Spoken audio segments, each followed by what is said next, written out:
So we're in the community of Botwood, and I think it's the home of murals. And this is just one mural so far on the side of a building that we've come across. And there's a sign over here I'm going to try to read.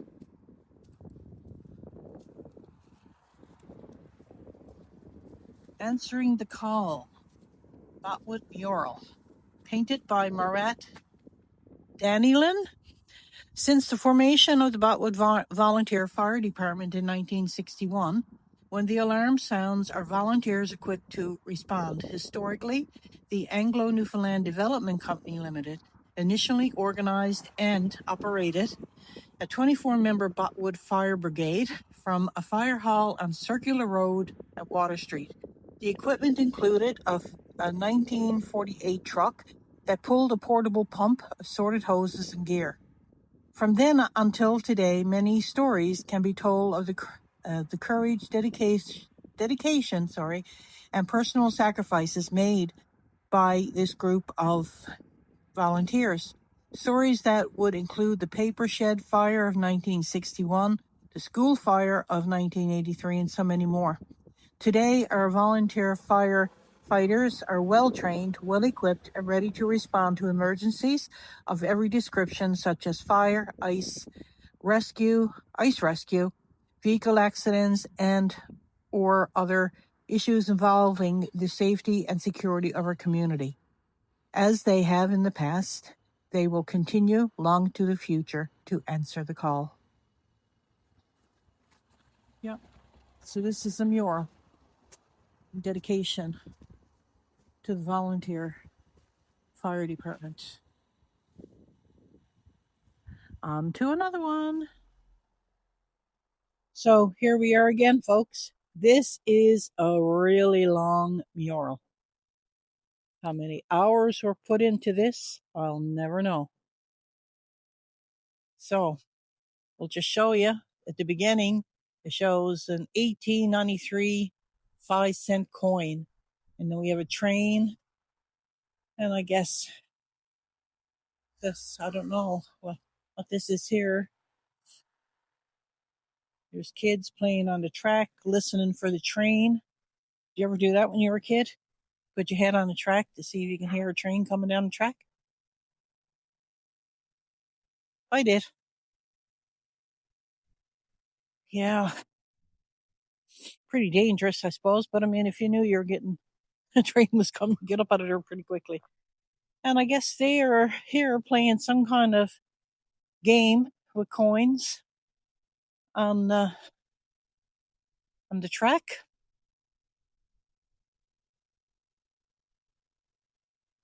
Anybody know what kind of game this is? Leave in a comment below if you've ever heard tell of it or seen this before or even played it yourself. But yeah, almost looks like tiddlywinks, like we used to play when we were kids. Now, we got this building here in my way. So it says here, it almost looks like something had a mural on it years ago.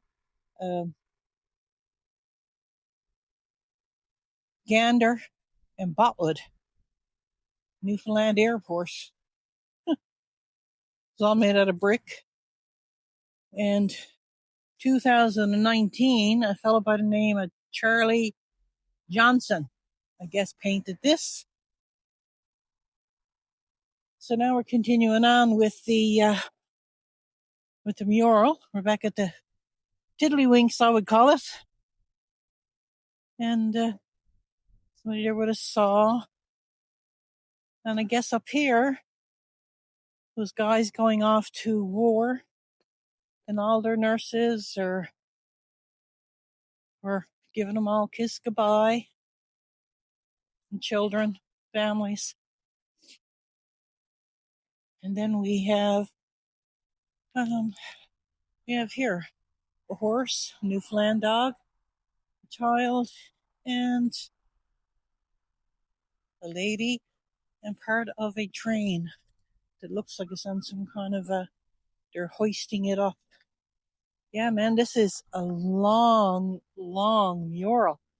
Beautiful, beautiful work, whoever the artist was. Congratulations. Now I froze it in and getting in the car, and we're off to find another one.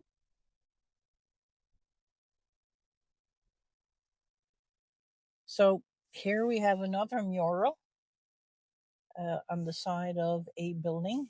Is this Foodland here? Yeah. This is the Foodland supermarket, and this is a mural attached there. Doctors, and of course, I don't know what this is, inside of a hospital of some sort, I guess. It looks like Charlie Johnson painted this one as well. So he must have done the big one down on the huge one I just showed you here. Not on over across the street. Yeah, there's behind the pole. Yeah, I'll go over there now. You get that now? Yep.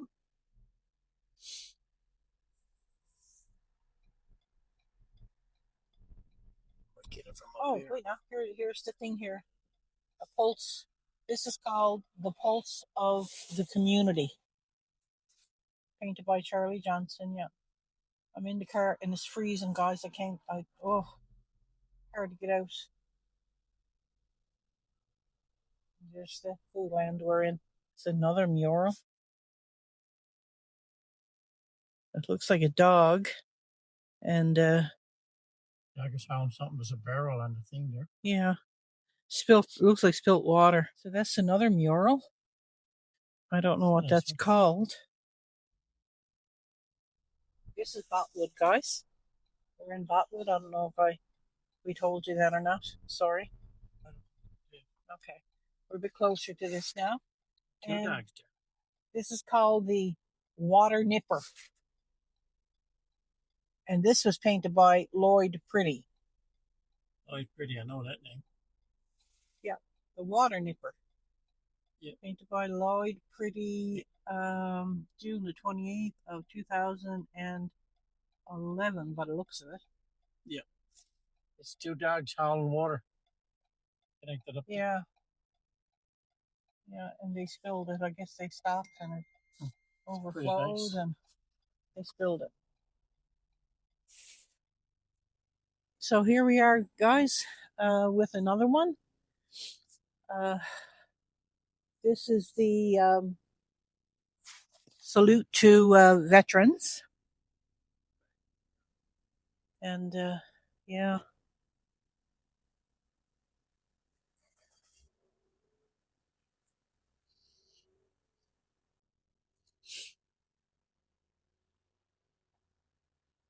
A lot of traffic on the go here.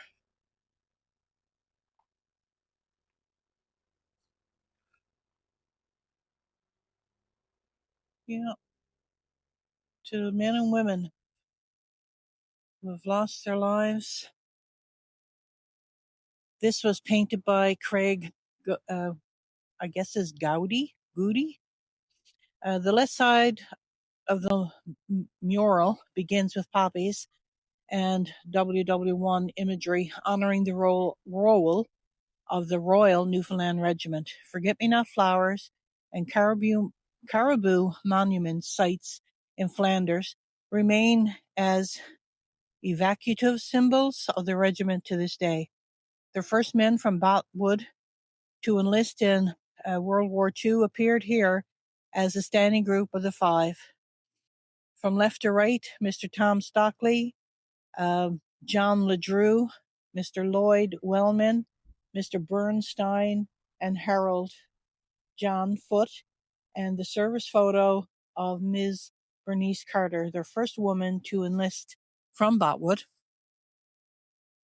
Just behind them, among the illustrations of archival photos of Army, Navy, and Air Force troops stationed in Botwood during World War II, is the pin of the Newfoundland Forestry Unit. Many of its logging members came from central Newfoundland communities. Modern soldiers and peacekeeping scenes appear next to the military's tri-service insignia adopted in 1968, a depiction of our ongoing pride and thanks for all veterans. A salute on behalf of everyone for their effort and sacrifice is the main feature on the mural's right. The mural concludes with the present national and provincial flags serving to mirror the neighboring mural on these memorial grounds. Just this one. And the other one is down here.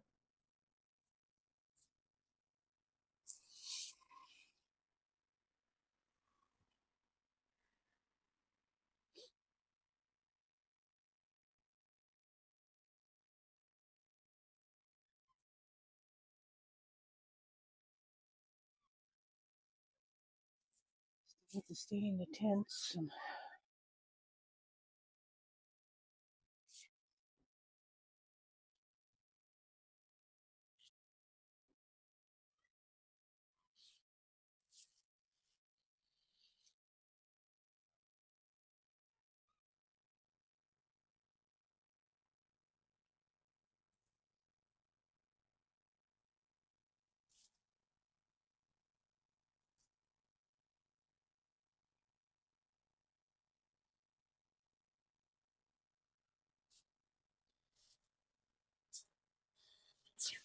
Now this is Botwood, World War II, 1939, 1945, painted by Greg Gowdy as well. Botwood's rich military history is one of the defense and training involving land, sea, and air. Our year-round open seaport and Botwood's part in early intercontinental air services led to many key roles during World War II. Thousands of North American troops, Army, Navy, and Air Force, were stationed in Botwood. Many of their troop insignias can be seen on this mural. Various military activities from that time, from lookout surveillance activities, communications, parades, the setting of anti-submarine devices, to training activities. Luminaries such as Sir Winston Churchill and Bob Hope made stopover visits. The RCA F Military Hospital would later become the Botwood Cottage Hospital. Two key events in Botwood's military history involved foreign nationals: the capture of the German war carrier Christoph von Dornum by members of the Royal Newfoundland Constabulary was the first act of war in North America. That was in September the 4th, 1939. The crash during takeoff of the flying boat Excalibur in October 3rd, 1942, resulted in 11 deaths and many conspiracy theories. On the left, the mural shows the British and Canadian flags of that area, and on the right, it ends with the acknowledgement of the roles women played in the war, waiting and worrying at home. Poppies complete the mural and represent remembrance for veterans, which lie at the heart of these memorial grounds. Hmm? On the side of the post office? Oh. I'll bring the car over. Okay. You want to walk over? Yeah, I'll walk over. So I'm going to walk down the street here now because there's another mural here. This mural is inside the post office we're coming upon now. Go here first, I guess. So, yeah, I guess this must have been a letter carrier, maybe. I don't know. I don't know what this is. 1947 postage, 5 cents. It was.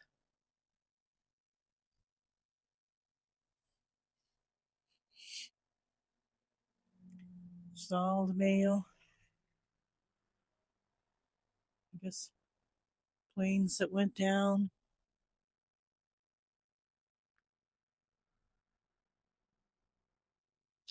Forest that caught fire.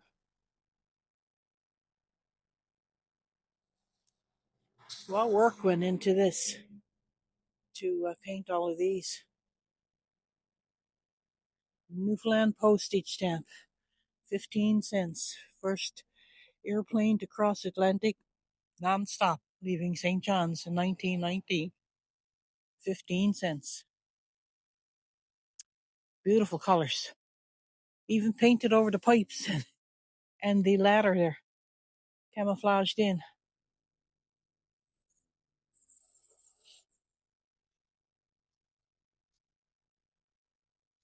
Beautiful.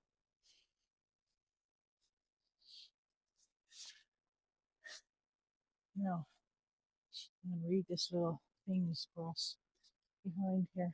It's right down by the door. Twilight of Airmail, painted by Charlie Johnson. This is the Newfoundland of my imagination, a deep, moody landscape with the stories of determination, hardship, and overcoming obstacles flitter across my mind. I, like messages, journeying across the Atlantic through the darkest life. Communication is the beacon, and a mailbag becomes a lantern of illumination. Special delivering news of loved ones and world events to the remotest of island communities through Botwood's airmail delivery hub. A people, a place, and a time etched into my mind like the image of a weathered old stamp whose value carried the letters of the past to their destination. Formation of the Newfoundland Aerial Survey Company in 1919, headed by Sidney Cotton and based in Botwood, was the beginning of our colorful aviation history. And the boast. And yet we have another mural. We're going to read about this. Is The Clash of Cultures, painted by Craig uh, Gowdy. The history of the indigenous Beothuk and early European settlers is rampant with mistrust and hatred, and resulted in the extinction of an entire culture and its people. From the left, we see the initial abundance of plant and animal resources, pendants, and gaming pieces arc under a Beothuk canoe, merging into a torrent of fish, scattering salmon. Donate the clash upon the European contact. An autumn image shows, sorry, I can't pronounce the name, I guess is Damastuit, the young mother with her baby and husband.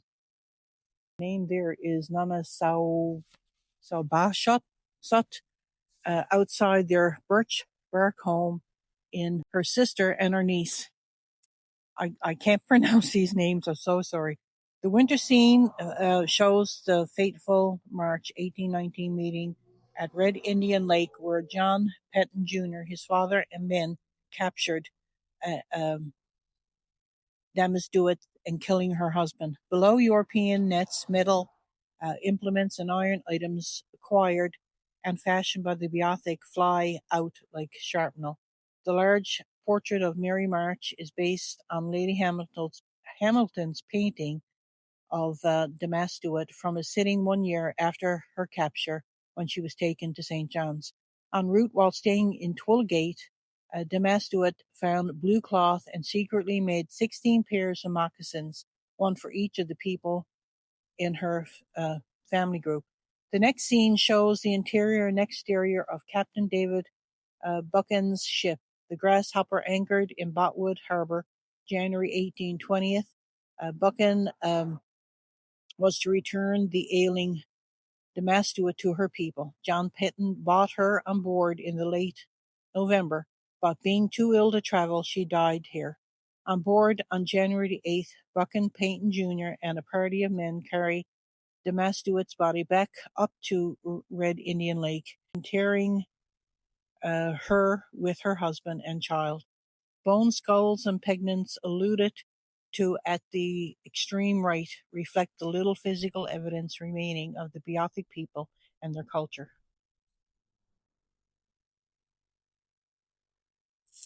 There's a lot of history. I think the Beothuks and the white men didn't get along, that's for sure here. But they both were here to fish. There was a lot of salmon here. And they came and they ended up going to the same places at the same time. And things just did not work out. So I guess this is where she was on board the ship and she died. And I guess this is the ship she was on. They were trying to bring her back to her home. And these are all the moccasins she made. Wow. A lot of history just in this mural. Unbelievable. It's a whole story in just this mural. Wow. So now we're up to a point here and we're overlooking Botwood.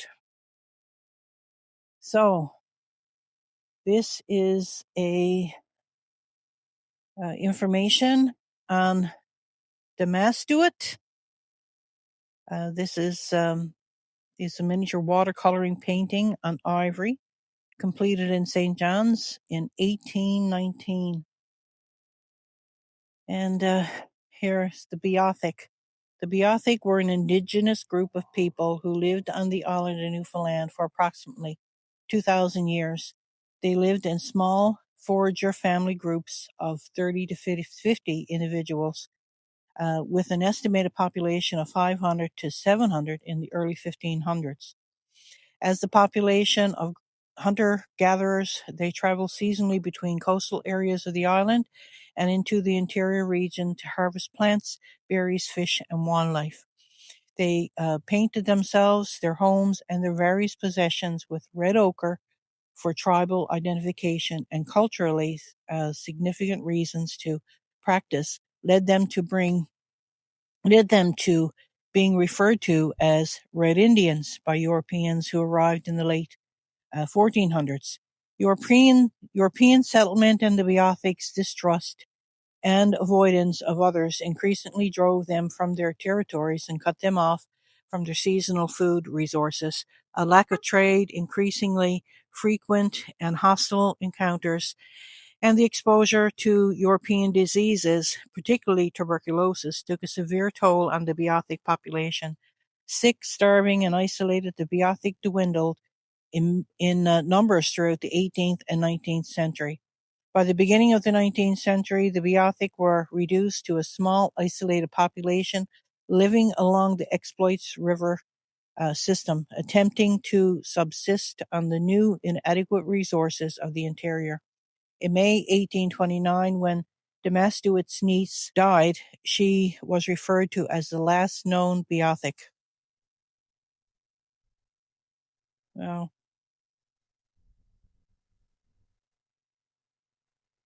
I just read all of this here is what I just read down on the last mural. Oh, did you? Yeah, the scene, I read it all out.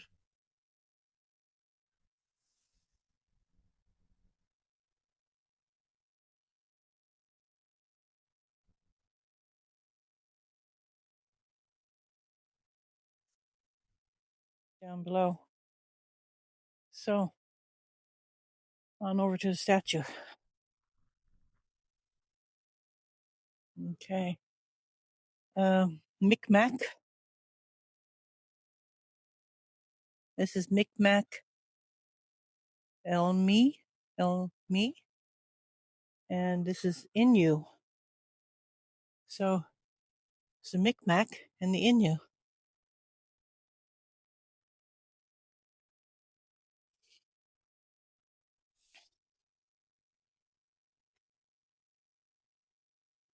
And the Innu is Natshuan. She has a little baby in her arms.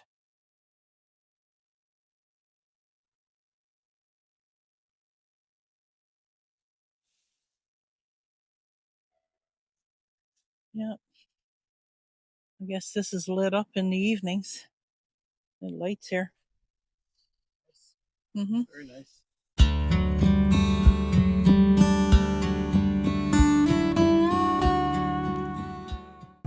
Hi folks, I hope you enjoyed this video from Botwood, all the murals.